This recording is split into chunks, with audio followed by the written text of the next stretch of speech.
தஞ்சாவூர் கும்பகோணம் பகுதிகளிலேயே கோவில்கள் அப்படிங்கிறது ரொம்ப ஜாஸ்தி உண்டு. ஏன்னா நமக்கு தெரியும் சோழ மன்னர்களுக்கு பக்தி மார்க்கம் அப்படிங்கிறது ரொம்ப ரொம்ப பிடித்த ஒன்று.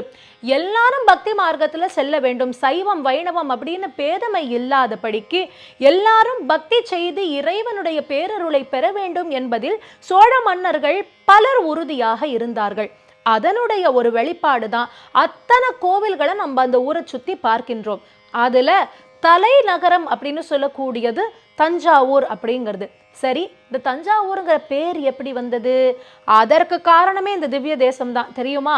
இந்த திவ்ய தேசத்தினால தான் அந்த ஊருக்கே அப்படி ஒரு பெயர் ஏற்பட்டது. எப்படி அப்படின்னா ரொம்ப ஆச்சரியமான ஒரு சரித்திரமாக இருக்கின்றது.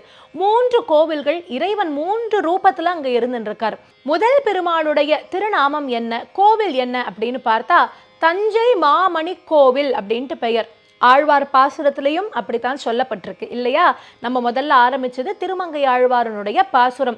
அந்த பாசுரத்துல சொல்லும் பொழுதே மாமதில் தஞ்சை அப்படின்னு தான் சொல்கின்றார்கள், மாமணி கோவில் அப்படின்ட்டு.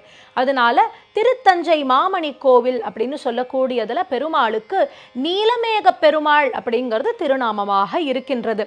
3 அரக்கர்களால தான் இந்த 3 பெருமாளும் நமக்கு கிடைச்சிருக்கா அப்படின்னே சொல்லலாம். மது என்று சொல்லக்கூடிய ஒரு அரசன், அந்த மது வம்சத்துல தான் 3 அரக்கர்கள் வந்தார்களாம். அவர்களுக்கு என்ன பெயர்னு பார்த்தா தஞ்சகன் அப்படின்னு ஒருத்தருக்கு பெயர், தண்டகன் அப்படின்னு ஒருத்தருக்கு பெயர், கஜமுகன் அப்படின்னு ஒருத்தருக்கு பெயர். இவா 3 பேரும் சகோதரர்கள். இவர்கள் 3 பேரும் என்ன பண்றா, கடுமையான தவம் செய்கின்றார்கள். சிவபெருமானை நோக்கி தபஸ் பண்ணினாளாம். சிவபெருமானை நோக்கி தபஸ் பண்ணப்போ இவர்கள் தவத்துல ரொம்ப சந்தோஷப்பட்ட பரமேஸ்வரன் கண் முன்னாடி தோன்றி என்ன வரம் வேண்டும் அப்படின்னு கேட்டாராம். இந்த 3 பேரும் எங்களுக்கு சாகா வரத்தை குடு அப்படின்னு கேட்டா.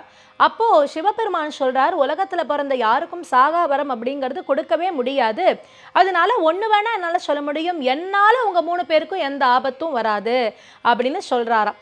உடனே இவா என்ன நினைச்சுட்டா, பரமேஸ்வரன் தான் அழிக்கிறவர் அப்படின்னு தானே அர்த்தம், ருத்ராம்சமா இருக்கக்கூடிய பரமேஸ்வரனாலேயே நமக்கு ஆபத்து ஏற்படாது அப்படின்னு சொல்லிட்டா, நமக்கு அழிவு என்பதே கிடையாது அப்படின்னு சொல்லி சரின்னு அந்த வரத்தை வாங்கிட்டாளாம்.